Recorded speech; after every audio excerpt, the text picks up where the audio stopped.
بنستعد لاستحقاق الانتخاب رئيس الجمهورية. بقى لنا فترة بندرب قواتنا، بنجهز التجهيزات الخاصة زي ما سيادتك شايف، قوات على أهبة الاستعداد من فترة كافية، وإن شاء الله هتنزل.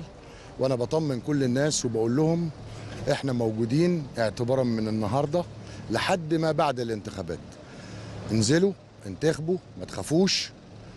الشرطة أرواحها وهي فدا كل الشعب المصري.